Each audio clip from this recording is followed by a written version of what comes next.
Like, he's kind of emo, like Konrad. You mean the Night Lords are kind of emo? Yeah, they're kind of Are they kind of emo?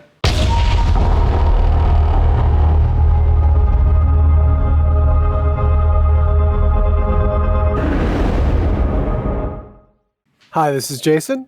This is Pete. And this is the Lost Legions podcast. Hey, everybody. Today, we are here to talk to you guys about what legions we are looking at for 2.0 and why.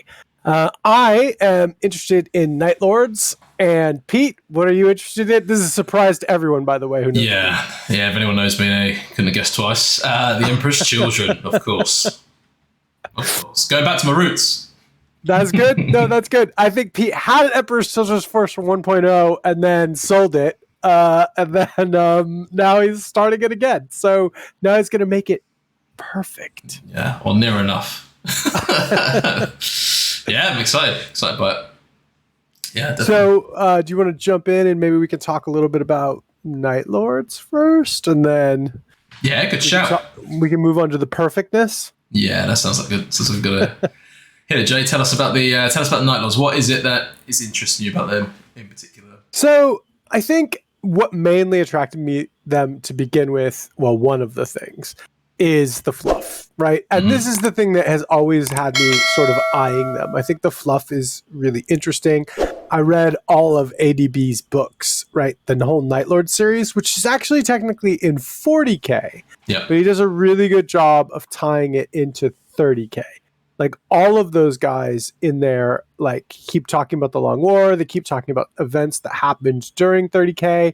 They keep referencing it. They keep referencing Konrad. And it's just a really good book series in general. The characters are great, and, like, it's very 30K centric, even though it's a 40K book. Okay. And it gives them a lot of character. You know, they talk about, like, they're in midnight clad, and, like, They say Ave Dominus Nox all the time, and like they just kind of, he gives them a lot of character. It's kind of what Dan Abnett does for Ultramarines. In oh god, I don't even remember the name of that boring ass Ultramarines book. No, I'm just kidding. No, it was a good book. Yeah, that's it. No, it was a good book. I think, but Dan Abnett does a really good job of like giving them character and flavor and like sort of making them more unique, right? Like before that, they were generic. And I think the same thing is kind of done by ADB, except as opposed for them being generic, they were just kind of unknown, right? So he gives them a lot. What ADB does is he gives them a lot of flavor, and he makes Nostroman, the whole language that they speak, this like kind of flowery, poetic language, but sort of like really kind of clashes with how savage and absolutely brutal the actual Night Lords are. So it kind of creates this like interesting sort of like vampire kind of feel to them, which is strange because the Blood Angels are the vampires, right? But I think the Night Lords, they're white skin, they're black eyes, and they're like night vision. That's the other best part in the book. In the book, like every time it's dark and they're walking around in completely pitch dark ships, right?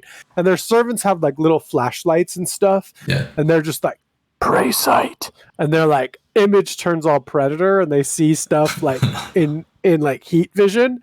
And he does a really good job of describing it. And in the books, if you haven't read them, there's amazing scenes where like some just guardsmen are going through a space station and like, you know, and then I think they're just regular people, but like it switches to their perspective. Yeah. And the Night Lords are hunting them down, right? And you don't necessarily see them. So you kind of get the wickedness. And the other thing I really like, and I don't know if this came from ADB's books or it was something else earlier, but the whole lightning thing is brought up as actually like hollow projectors on their armor that they can turn on and off. That's interesting. So it's actually animating. So it's like, so like you just see red eyes. Yeah. Right? And then all of a sudden it starts going, and for what purpose? Just to scare them. Scare the poop out of people. Yeah. Well, I mean, you know, I think that as terror troops, they aren't necessarily meant to fight just Space Marines. No, that's they probably weren't meant to fight Space None Marines. None of them were, right? Maybe. Yeah, that's fair. So moving on to Konrad, like himself, I think he's a very interesting character. I feel like in kind of some of the books they've done him a disservice because they've made him a little more just like, I'm crazy, I'm going to kill and eat people. But in the beginning, I think he has a very interesting character where like he's bad psycho Batman. Yeah. He's decided that all crimes are punishable by death. Jaywalking, death. Murder, death. Jaywalking in the 31st. Leaving gum on the sidewalk, death. Not picking up your dog's poop on a walk, death. Like, everything is punishable by death.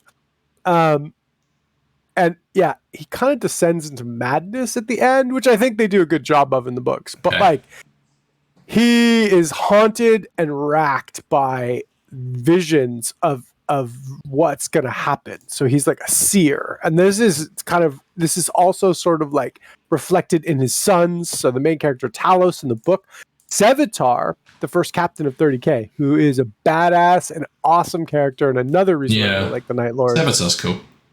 He is the first person who says death to the false emperor. He coins the phrase. Okay.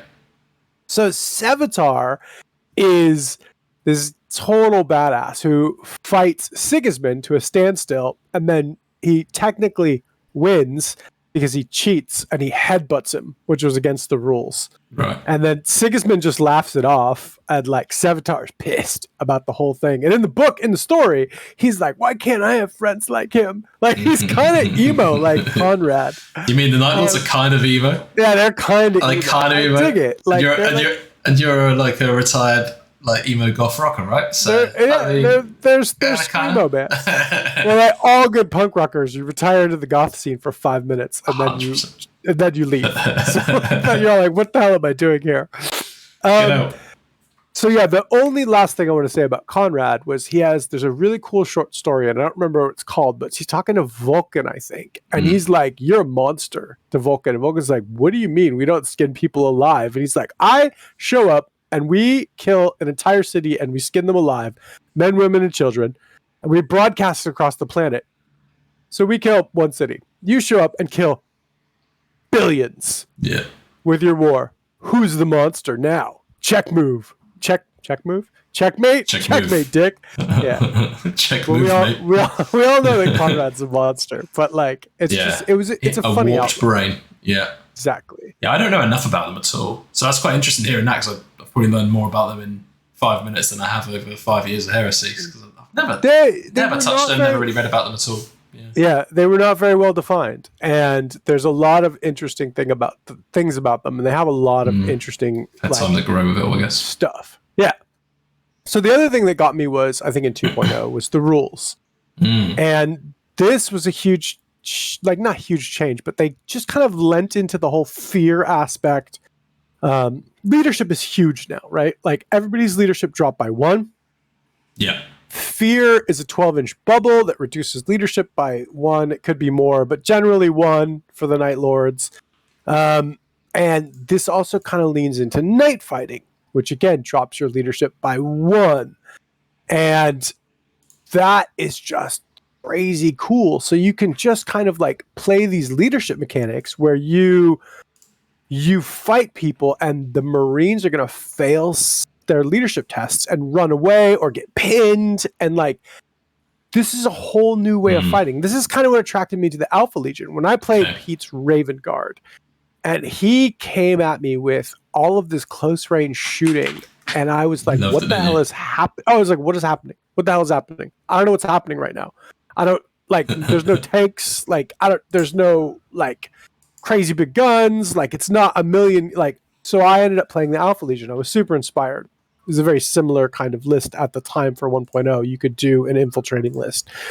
But again, it's these unique mechanics that the Night Lords have in this that really draw me to them. And the rules synergy is just off the charts. Yeah. Fear stacks with pinning and night fighting.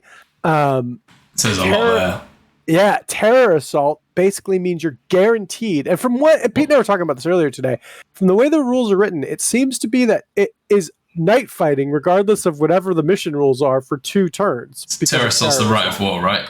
Yeah. So I mean, I guess they cut the power to the space station, or they attack at dawn. Like it's It's just, we see when any detachment using this right of war, it's a little cut off, but basically it says it's night fight for the first 2 turns. Oh, yeah, I see. Yeah. But I don't know why. So, but I think, that one maybe is a FAQ or we talked to the players about. There seems to be. Oh yeah, it's right there. Yeah, sorry. I don't want to turn this into man reads rules. No, I wanted to just read the fluff section at the top there as well. I wanted you to take it because again, it reads pretty cool. And also, I guess I'm exposing you to the Night Lords. Yeah, I'm kind of like I haven't even looked at them, but yeah.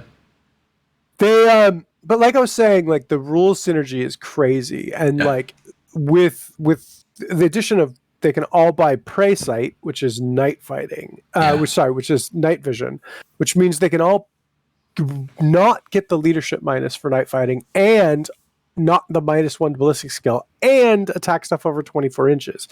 So like you combine all this together and like they have this really unique way of fighting during the night that nobody else has. Yeah. Combine this with like their actual rules where if they outnumber you, they're easy to wound models or armor, so it's very flexible, and it works in hand-to-hand or shooting. Yeah, that's interesting. It never used to be anything to do with hand-to-hand, to do with shooting. Am I right in saying that? Yeah, I think you're right. Previous edition, I think it was just hand-to-hand, wasn't it? I think it was +1 to hit and to wound in hand-to-hand. I think so. Now it's +1 to your armor value or +1 to wound. Anytime you outnumber them, or they're falling back or pinned, and they also have other rules that give them bonus attacks if they fall back. If you're falling back or pinned, okay. So it's like they have all this wealth of rules that stack together that synergize so much that just made me go, oh my god! Not only is the fluff cool, they're bad guys. They are like they have crazy synergy. I just thought that it would be really good. I think it'd be really fun. I think that they're going to have a tough time with some armies. I think they're going to have a tough time with very stubborn, like our friend Ian's Dark Angels Terminator army. They're going to have such a hard time with that. But like, spoilers, my Alpha Legion didn't. I don't know. It'll be an interesting matchup. It's the outnumbering, isn't it? Is the thing that you want to be. Yeah. And that'll be cool. They'll have to fight a different way, and we'll see how it is. But I'm kind of making a list right now for an upcoming event, one of Pete's events actually, and that's kind of what I'm aiming for. And so hopefully it'll be done by then, and I'll be able to run it the first time there, fully painted and ready to go. And we'll see how it goes. But hopefully we'll have some practice games before that. So I've rambled on enough. So why don't we talk about Never enough counter to the Night Lords? Why don't we talk about your Emperor's Children? What is it about the fluff, or what draws you to them? Like, what is it? Oh man, I don't know what it is. I think it's really the fact that they fall and how they fall is so awesome, and so I think they're the true like disappointment of the heresy, right? Like the true like upset, in my opinion. All right, it might be a bit self-absorbed to say that potentially, I guess. Well, in the fluff, they show up and they start whooping ass, and then they kind of wander off, and like then they leave.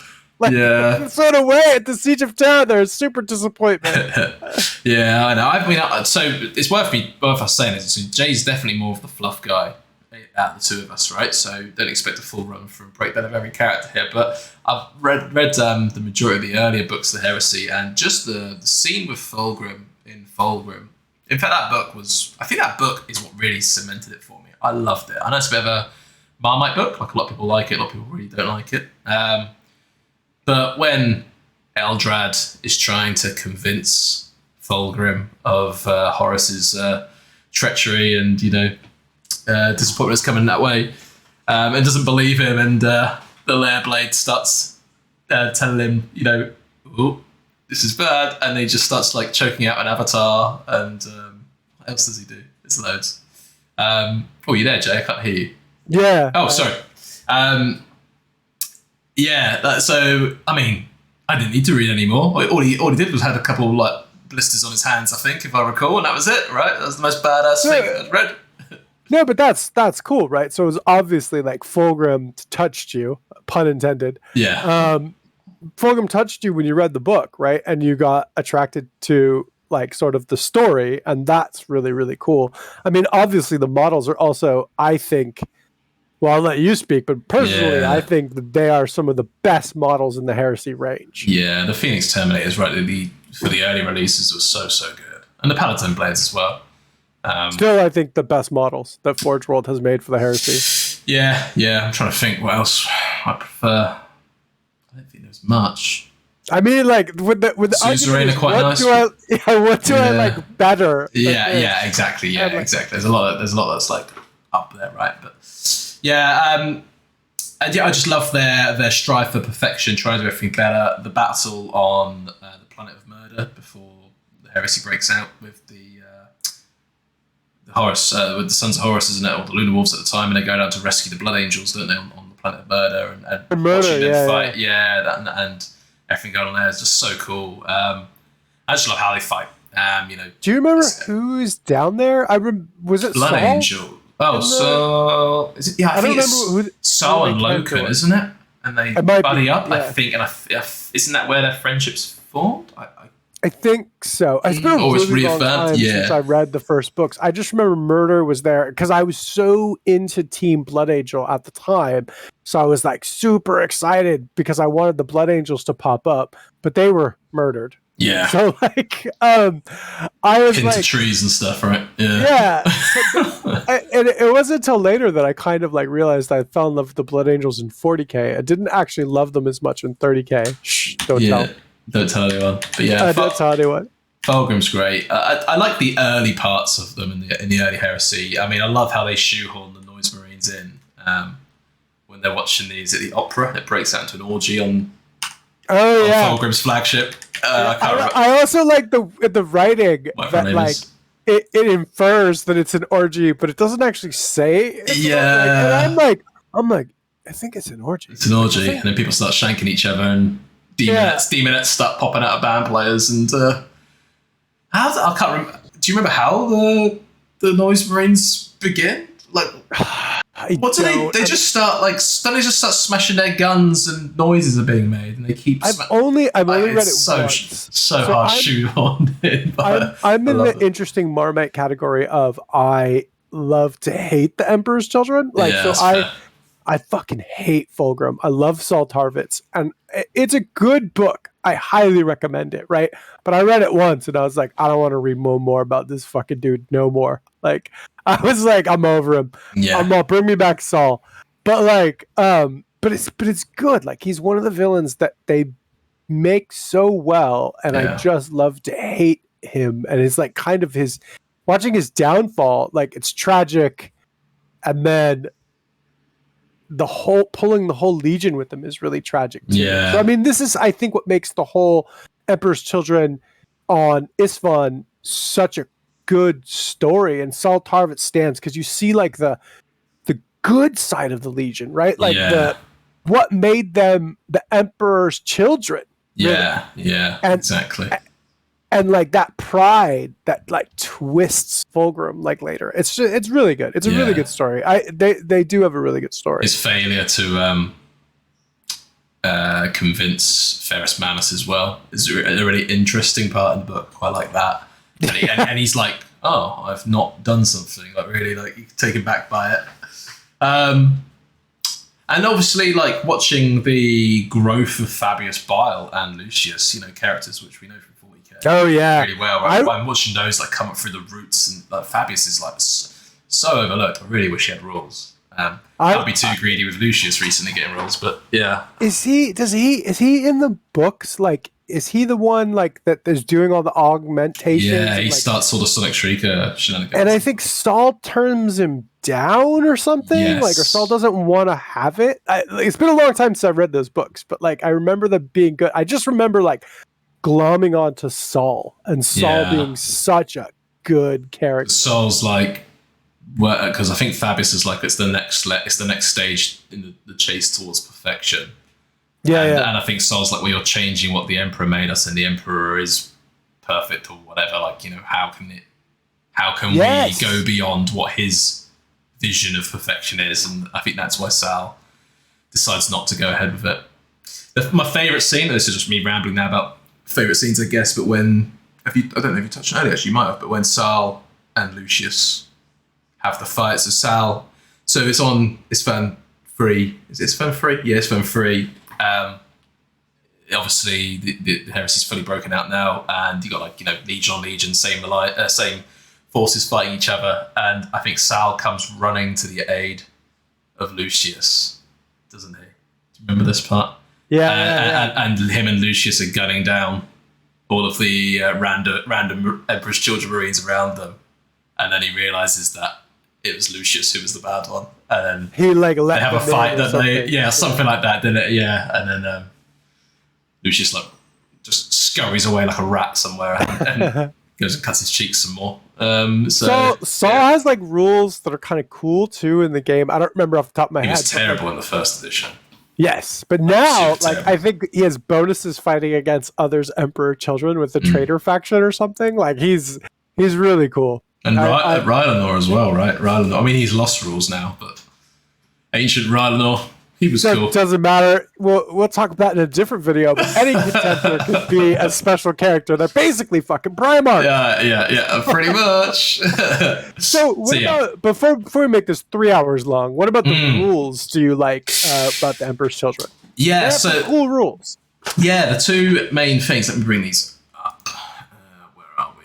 The two main things. The main one is the I'm not sure what it's called. Is it called Flawless Execution still? I can't remember what it's called. But they get +1 initiative on the charge to the charging attacks, right? Which is obviously super strong.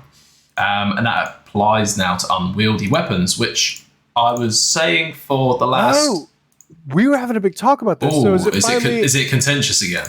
No, that's what I was saying. Like, when we didn't know when we were first talking about this. So is it then applying to unwieldy weapons? Is that the hive mind's logic right now? I think so. I think that was, unless I've missed something here. Let us know your thoughts in the comments, guys. This will be good. Let's check it out now. Again, we don't want to listen to reading rules mode, but let's have a little man reads rules. Yes. I saw that on a heresy video. Amazing. Someone said that phrase, and I was like, oh, I'm stealing that. Yeah. I don't want to turn this into man reads rules. So on a turn in which they make a successful charge, even if that charge is considered sword of charge, models with the Legion of Size and Precision Special will make their attacks in an assault at 1 initiative step higher than normal after any initiative modifiers from other special rules have been taken into account. So is unwieldy a special rule? That's the question. Unwieldy is a universal special rule, yeah. So I think unwieldy says that you attack at 1. So I mean, I think you have a really good case that they might be striking at initiative 2 on the charge with power fists. I mean, like, this isn't a hill I'm ready to die on. I definitely think that, like, it would benefit from an FAQ to make it clear. Wouldn't a lot of the books, but yeah, that's... God, I think that's a great show topic later. I don't think we got 4 hours, but yeah. What rules? Top 10 rules that need clarification.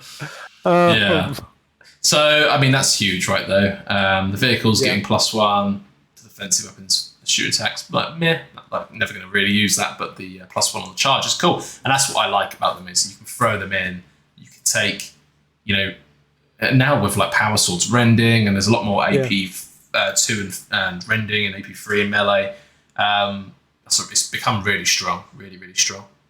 They have some of their special units have a rule called Skill Unmatched, which is so thematic. It's really cool too. Yeah, so it's on their Phoenix Terminators, their Phoenix Warden, and the Palatine Blades. Basically, they can just like suss out their opponent skill-wise.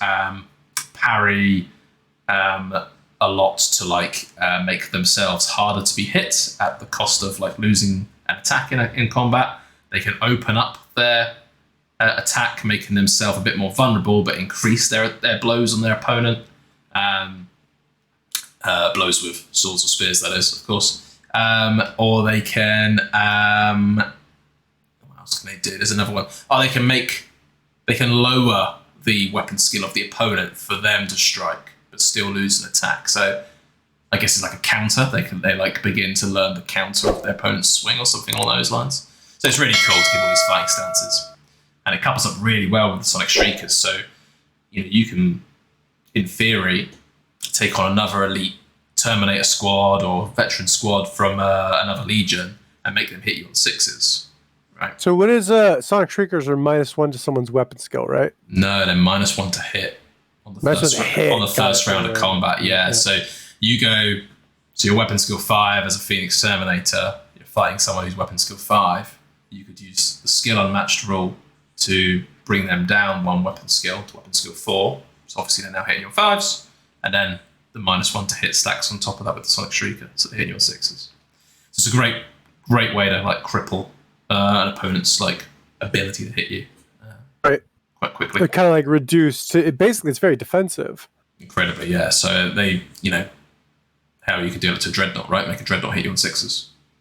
Oh no, Dreadnought's fearless though, so it would be irrelevant for the Sonic Shrieker, but you can make a Dreadnought hit you on 5s. Sonic Shrieker work against people who are stubborn too? Do you know? Yeah, fearless only, I think it is. Fearless and causes fear, something along those lines. Okay.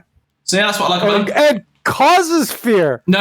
Sorry, beg your pardon. I misread that completely. It's if they're fearless, if they're fearless and if they are immune to fear, I think. I was gonna say if they cause fear, I was like, I'm gonna just take my Night Lords and romp all over your Sonic Shriekers. Yeah, I can't remember what it is, but yeah, anyway, that's what they do. So if the models which are immune to the effects of fear ignore the rule. Models which are immune to the effects of fear are not affected by this modifier. So if you're fearless, you're immune to the effects of fear, right? Yes. Yeah. Okay. Models are immune to the effects of fear. Yes. So this is kind of like the rules synergy you were kind of talking about, right? So you can take these Sonic Shriekers, you combine it with the perfect what's it called? Perfect form? Perfect I know one of them's called perfect counter, one of them's called perfect something. I don't remember what they're skill unmatched is the is like the branching. There you go. Yeah. Combine it with skill unmatched, and like you then have like this really good rules synergy, and combine it with charging and +1 initiative, and you're like going first. I mean, I think that they're kind of right now the unsung like close combat like king. It's the same old thing, right? It's the spear tip, it's driven home, it's strike first, strike hard, get it done, and that's what they've kind of always been about, right? If they fail to do that, then they're a bit glass hammery, really, which is kind of how they should be, because they lose the Sonic Shrieker bonus next turn. Lost their initiative bonus, so they're now potentially just got the skill unmatched, and that's only on their special units, right? Other than that, they're then just basically standard Marines at that point. So getting things done in one sweep is really important. But yeah, I love them. They've got some great Rights of War as well, some real fun units. The Cacophony noise guns are really good fun. I can't wait to get them going. Started painting some up recently, as you have been painting up some Night Lords, haven't you? Which has been good. Yep. So we've been motivating each other there. We'll have to get a game in with these forces, I guess, at some point. Have a little rep on them or something when it'll talk for a game. I can't wait to see your Emperor's Children 2.0, the perfect version. Yeah, a little bit better, hopefully, than my first ones. So I think that about wraps up my thoughts on them. Anything you want to add? No, that's it. Thanks for watching, guys, and go ahead and leave us some like and some comments. Yeah, let us know what you think. Cheers, guys. Bye.